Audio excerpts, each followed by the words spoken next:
Cinta tak datang lewat tatapan, tapi lewat pengorbanan yang misterius. Nahan tangis. Awan menumpuk seperti luka yang belum sempat diucapkan. Andi, mahasiswa semester 5 jurusan teknik, berdiri sendirian di depan gedung kampusnya, menatap deras hujan yang mengguyur tanpa ampun. Air menetes dari ujung rambutnya menyatu dengan air mata yang ia sembunyikan di balik napas yang berat. Di tangannya hanya ada satu amplop kecil berwarna coklat muda, basah kusut. Tapi isinya mengubah segalanya, surat cuti kuliah 1 tahun. Huruf-huruf di atas kertas itu seperti bilah tajam. Setiap katanya menorehkan rasa kalah. Dunia terasa berhenti. Suara mahasiswa lain yang lalu lalang tak lagi terdengar. Lalu berbisik lirih seperti anak kecil yang mencari arah pulang. "Bapak, kalau kau masih di sini tuntun aku pulang ya." Ayahnya baru seminggu meninggal karena serangan jantung mendadak. Pekerjaan kurir yang dulu menafkahinya berhenti. Motornya ditarik, kosannya diusir karena 3 bulan menunggak. Dan sekarang yang tersisa hanyalah uang receh di kantong celana, ponsel yang retak, dan doa ibunya yang menggantung di ujung langit. Tanpa banyak pikir, ia memutuskan untuk pulang. Ke kampung halamannya di kaki Gunung Ciremai. Tempat kabut turun seperti napas Tuhan sendiri. Perjalanan pulang itu panjang. Bus tua yang ia tumpangi berguncang, menembus kabut dan rintik hujan. Jalanan menanjak, melewati hutan jati dan ladang-ladang yang basah. Setiap tikungan seperti membawa kenangan, suara tawa ayah, aroma gorengan ibu, dan senyum adiknya yang dulu selalu menunggu di depan rumah. Saat bus berhenti di depan gang kecil, Andi turun dengan langkah lemah. Rumah panggung kayu berdiri di antara pepohonan, beratap seng tua, di bawahnya mengalir sungai kecil. Dari dalam, ibunya keluar. Tubuhnya kurus, wajahnya penuh garis waktu. Di sebelahnya, adik kecilnya berlari memeluk kaki Andi. "Ibu, yang penting kamu pulang, Di. Ibu gak butuh uang, cuman butuh kamu." Andi menahan air mata. "Sekarang giliranku kerja, Bu. Biar ibu istirahat." Mereka berpelukan lama. Tak ada kata lain, hanya tangis. Malamnya, hujan turun lembut di atap rumah. Suara jangkrik bercampur dengan desir angin gunung. Andi menatap foto ayahnya di meja kecil, lalu berbisik, "Aku bakal terusin, Pak. Aku janji." Hari-hari di kampung terasa lambat tapi damai. Setiap pagi, ibunya berangkat menjajakan gorengan keliling ke pasar dan ke sekolah-sekolah. Andi membantu membersihkan kebun jati kecil di belakang rumah, lalu duduk lama di bawah pohon sambil membuka lowongan kerja dari ponsel bututnya. Hampir setiap malam ia duduk di depan rumah, menatap bintang, menghitung waktu. Besok mungkin ada kabar, katanya pada diri sendiri. Tapi yang datang hanyalah sunyi. Hingga suatu sore, saat hujan turun perlahan, ponselnya bergetar. Sebuah pesan dari akun Facebook asing kerja di Kalimantan. "Gaji besar, tiket, dan tempat tinggal disiapkan. Nama saya Joko, kalau kamu serius saya bantu." Langit sore itu jingga. Kabut di kaki gunung perlahan turun, menyelimuti pepohonan. Dan di tengah senja yang sepi itu, Andi menatap layar ponselnya lama, antara ragu dan harapan. Akhirnya ia mengetik balasan singkat, "Saya mau. Kapan berangkat?" Malamnya ia pamit pada ibunya. Tas kecil di punggung, uang pas-pasan di saku. Ibunya menahan tangis. "Ibu, jaga diri, Di. Dunia luar gak seperti di sini." Andi, "Aku tahu, Bu. Tapi aku harus coba. Aku gak mau ibu jual cincin ayah lagi." Pelukan itu lama. Hujan turun pelan. Ada doa yang tak terucap di dada keduanya.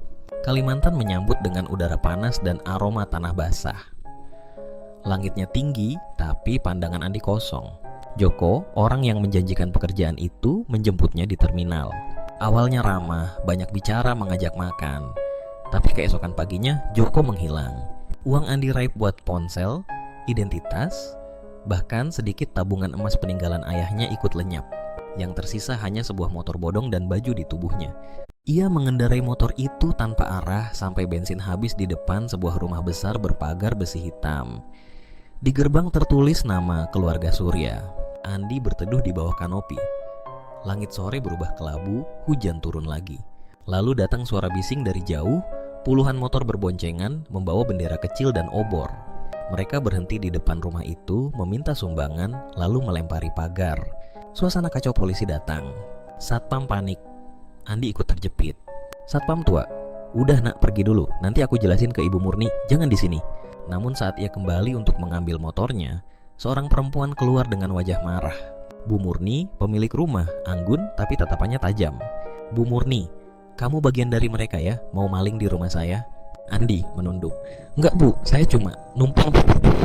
Hujan makin deras, air menetes dari rambutnya. Beberapa menit kemudian, satpam tua datang tergesa dan menjelaskan semuanya. Wajah Bu Murni perlahan melunak.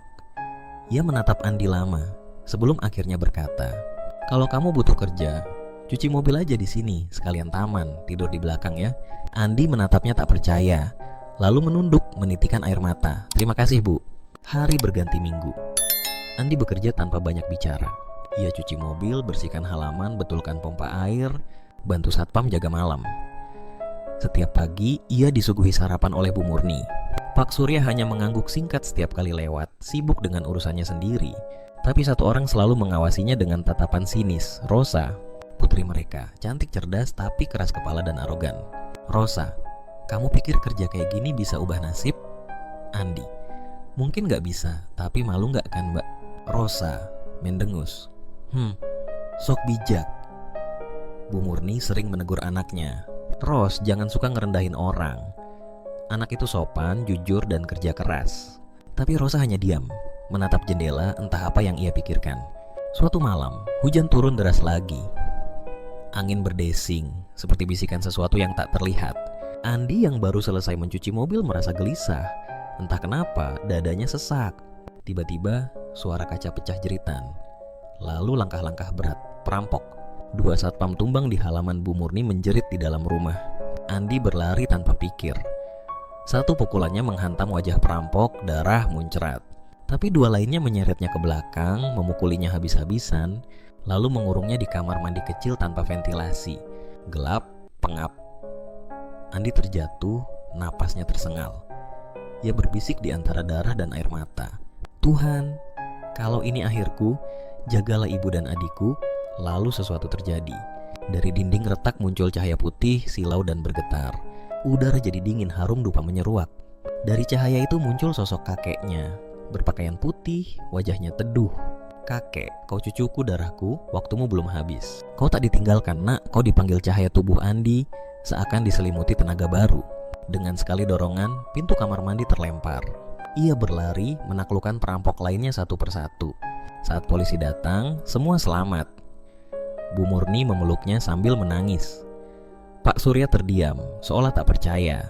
Sementara Rosa menatapnya dari tangga, ada sesuatu yang berubah di matanya. Hari-hari setelah itu aneh, Rosa tak lagi mengejek, tapi justru sering memperhatikan diam-diam. Kadang ia bertanya hal kecil, makanan kesukaan, asal kampung, cita-cita. Andi menjawab seadanya. Tapi dalam tiap percakapan pendek itu, ada sesuatu yang tumbuh, halus, samar tapi nyata. Namun ketenangan itu tak bertahan lama. Suatu malam Rosa menangis di kamar. Bu Murni masuk tergesa, lalu keluar dengan wajah pucat. Pak Surya membanting gelas di meja. Kabar itu menyebar, Rosa hamil. Kata Rosa, ia diperkosa oleh salah satu perampok malam itu. Namun polisi tak menemukan bukti, tak ada saksi. Desas-desus pun mulai beredar bahwa Rosa dicemari oleh seseorang di rumah itu. Dan semua mata akhirnya tertuju pada satu orang, Andi. Tak diam, tak membela, tak menuduh. Di ruang tamu besar itu, waktu seolah berhenti. Bu Murni menunduk, tangannya gemetar memegang rosario di dada. Tangisnya pecah pelan, bukan hanya karena malu, tapi juga karena merasa gagal menjadi ibu. Pak Surya berdiri di depan jendela, wajahnya tegang. Hujan deras di luar seperti ikut menambah berat ucapannya. Pak Surya, untuk menjaga nama keluarga, Andi harus menikahinya. Kalimat itu jatuh seperti palu di ruang sidang. Andi yang duduk di kursi panjang hanya menunduk lama. Sementara Rosa dengan wajah pucat dan mata sembab menahan napas di sofa seberang. Hening. Yang terdengar hanya suara hujan yang menampar genting. Andi, pelan. Kalau itu bisa jaga nama baik ibu dan bapak, saya terima. Bu Murni menatapnya dengan mata penuh air. Suara bergetar, nyaris tak keluar. Bu Murni, maafkan kami nak. Dunia ini kadang kejam sama orang baik. Andi menunduk, menelan pahit yang menyesak. Dalam hatinya, doa lama kembali terucap. Tuhan, kalau ini jalanmu, aku terima. Tapi jangan biarkan aku berhenti mencintai hidup. Pernikahan itu berlangsung sederhana. Bahkan terlalu sederhana untuk keluarga sebesar keluarga Surya. Tak ada senyum, tak ada pelukan. Hanya wajah-wajah tegang dan mata yang enggan saling bertemu. Andi datang dengan kemeja pinjaman dari kawannya. Rosa memakai kebaya putih, tapi matanya dingin, seolah ingin menghapus hari itu dari hidupnya. Di depan penghulu, mereka mengucap ijab kabul dengan suara yang nyaris tak terdengar. Sesudahnya, semua diam. Rosa berbisik tajam, "Setelah aku melahirkan, kita cerai. Jangan sentuh aku, gembel." Andi menatapnya sesaat, lalu hanya tersenyum getir. "Andi, aku gak datang buat mengambil Rosa. Aku datang buat menolong." Hari-hari berikutnya berjalan berat. Rosa memperlakukan Andi seperti pelayan di rumahnya sendiri. Ia sering menghina, kadang melempar barang kecil saat emosi. Tapi Andi tetap diam, sabar seperti batu di tengah arus sungai. Di malam-malam sepi, ia sering menatap langit dari jendela kamar kecilnya, berbisik lirih, "Tuhan, kalau sabar ini ujian, jangan biarkan aku gagal." Suatu pagi, suara teriakan Rosa mengguncang rumah. "Rosa, kamu kurang ajar Andi, siapa suruh masuk kamarku?" Andi terperanjat, masih memegang selimut yang baru ia rapikan. Ia hendak menjelaskan, tapi tamparan Rosa sudah lebih dulu mendarat di pipinya. Semua penghuni rumah berkumpul dan Pak Surya marah besar. Namun beberapa jam kemudian, Bu Murni menemukan kebenaran lewat rekaman CCTV rumah. Rekaman itu jelas. Andi hanya ingin merapikan selimut yang terjatuh dari kursi, tak lebih. Rosa terdiam di ruang tamu, tubuhnya gemetar. Ia menatap layar lalu menangis terseduh di hadapan Andi. "Rosa," terisak, "aku malu. Aku jahat sama orang yang paling tulus di rumahnya tadi. Andi, Tuhan tahu niat kita Rosa, aku udah maafin." Tangisan Rosa pecah, menggema di antara cahaya sore yang menembus kaca jendela. Sejak hari itu, ia mulai berubah, lebih lembut, lebih diam, seolah penyesalan telah menggigit hatinya. Seminggu kemudian bayi Rosa lahir. Malam itu langit kelabu. Rumah besar itu dipenuhi tangis bayi, tapi juga sunyi yang berat. Andi berdiri di depan pintu kamar memandangi Rosa yang terbaring lemah di ranjang. Ia tahu inilah akhir dari perannya. "Rosa, pelan. Kamu benar-benar pergi, Di." "Andi, aku gak pernah datang untuk dimiliki Rosa. Aku cuma mampir buat menolongmu." Rosa menangis. Ia ingin menahan Andi, tapi tangannya terlalu lemah. Pelukan singkat mereka menjadi penutup bab pahit kehidupan itu. Hujan turun deras saat Andi melangkah keluar. Langkahnya pelan, tapi mantap. Setiap tetes hujan seperti menyapu sisa luka di wajahnya. Andi pulang ke kampung di kaki Gunung Ciremai. Udara di sana lembab, wangi tanah basah. Ibu menyambutnya dengan pelukan lama yang hangat. Adiknya Denny tertawa sambil memegangi koper lusuh sang kakak. Hari-harinya kembali sederhana. Ia membangun bengkel kecil, membantu warga sekitar, dan melanjutkan kuliah di malam hari. Perlahan, ia bangkit lagi. Sampai akhirnya, ia meraih gelar sarjana teknik industri dengan air mata di mata ibunya. Namun takdir, seperti biasa, belum selesai menulisnya. Suatu pagi Andi melamar pekerjaan di perusahaan besar di Bandung.